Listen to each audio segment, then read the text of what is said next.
right, Shalom. First and foremost, I want to give all glory, honor, and praises to Yahweh, Bahashem, Yahweh Shai. Double honors to the apostle elders, a great millstone who rule well, and salutations to all you brothers out there pushing this word in love, truth, sincerity, and humility. Once again, it's the brother Shot there from the Chicago camp, coming back to you with what I hope is another quick and edifying sit down. And today we're just going to do just some recap on reincarnation. All right, just going to get a few scriptures and, hopefully nothing too complicated. Just try to stick to a lot of the milk scriptures as far as regards to reincarnation. Okay, and our first one is Jeremiah 17:4. And it says, "And thou, even thyself, shall discontinue from thy heritage that I gave thee. And I will cause thee to serve thine enemies in the land, which thou knowest not, for ye have kindled a fire in my anger, which shall burn forever." So this is Yahweh Bashem Yahweh Shai talking to Jeremiah. Now you have to ask yourself, how is he telling Jeremiah, who already knows that he's an Israelite, that eventually he's going to forget his heritage of being an Israelite?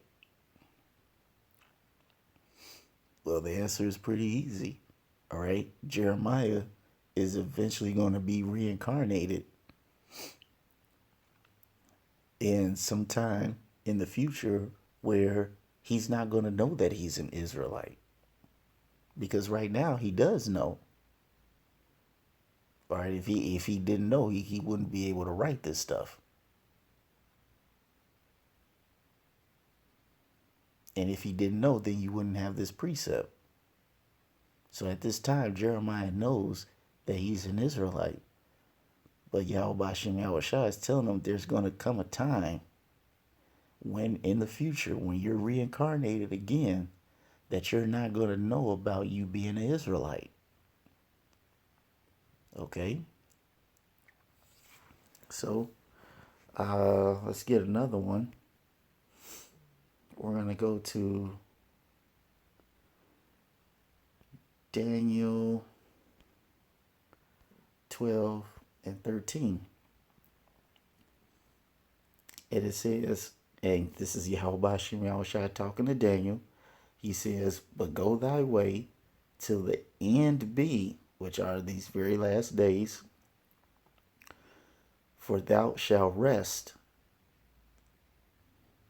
and stand in the lot at the end of the days." All right. So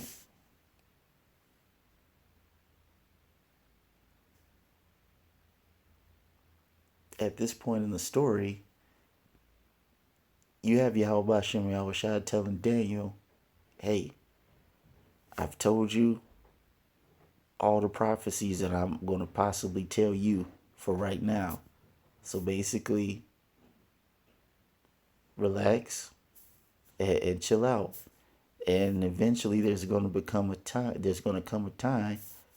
in this lifetime where you're going to die, you're going to be at rest, but later on in the end of days, you're going to stand in your lot."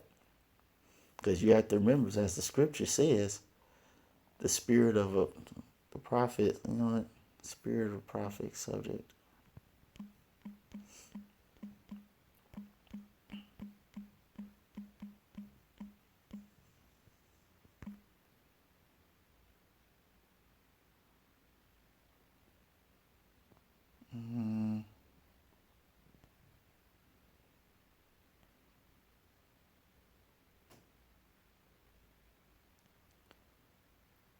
Let me see if I can find that. 1 Corinthians 14 and 32. And it says, "And the spirit of the prophets are subject to the prophets." So when you go to that Daniel 12 and 13, that's exactly what's going to happen. Okay? That's what Yahweh Bashem Yahweh Shai is telling Daniel. All right? In that Daniel 12 and 13. That eventually he's going to rest. He's going to die. And at the end of the days, he's going to come back in his same lot as a prophet as he did before. Okay. Let's get another pretty simple one. I think it's in 2nd Ezra, the 15th chapter.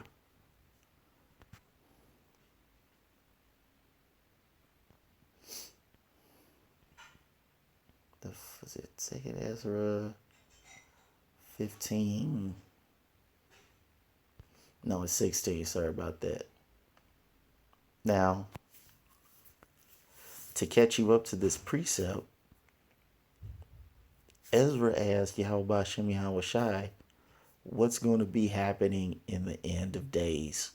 All right, and Yahweh Shem Yahweh Shai showed Ezra many things. He showed him Jacob's trouble.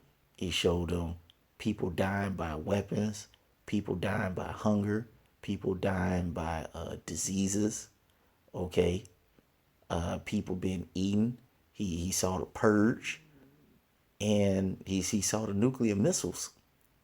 Okay, and after seeing all of that, Ezra was highly distraught. Okay, for seeing so much agony and misery and death and destruction. He was highly distraught. Okay, to where we come to this precept, 2nd Ezra, the 16th chapter, and the 17th verse. And it says, woe is me, woe is me. Who will deliver me in those days? So Ezra is saying, woe, destruction to me, destruction to me. Who will deliver, who will save me in those days?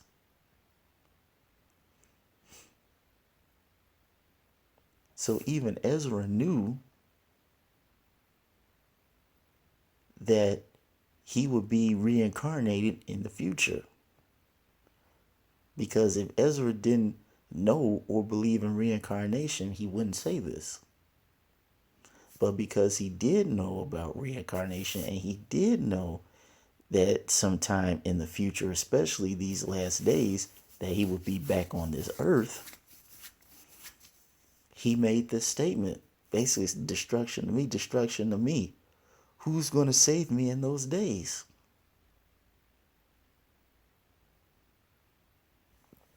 All right. And then we'll get one last one.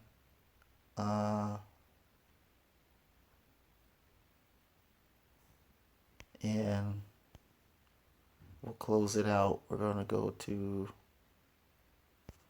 Revelation 1.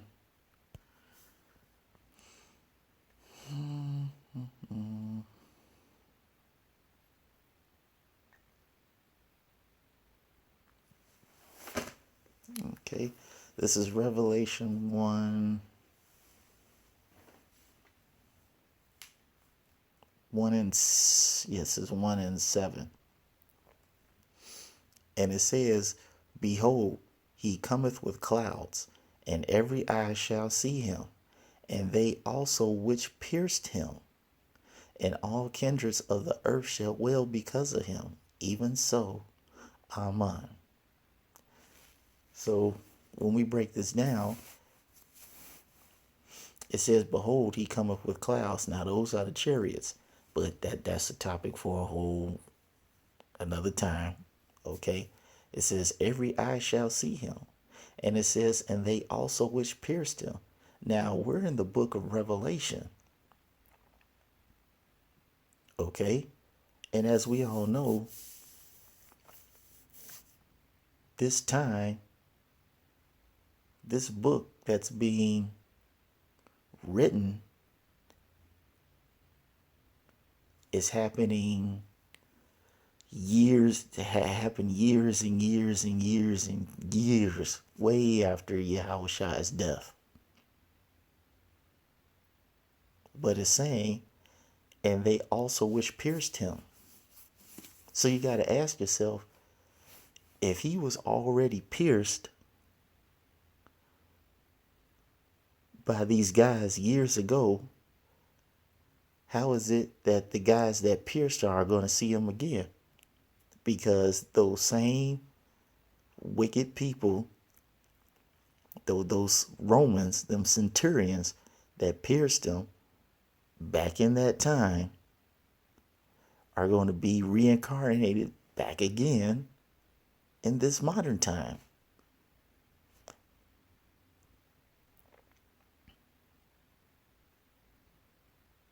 You know, that's how it works.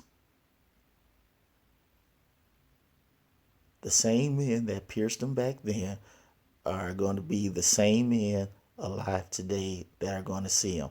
Why? Because they're going to be reincarnated. They're going to come back in the flesh. That's why it says, every eye shall see him, and they also which pierced him. So, yes, whoever these Roman centurions are, now I say this as a man, but I'm sure these centurions are most likely alive on the earth today. What age they are, I don't know that. But these centurions are on the earth today. Like I say that as a man. Okay? But yes, this is, just a little recap on reincarnation. I hope you all were edified, and once again, I want to give all glory, honor, and praises to Yahweh Shem Yahushai, double honors to the apostle elders, a great millstone who rule well, and salutations to all you brothers out there pushing this word in love, truth, sincerity, and humility. With that, we're going to say shalom.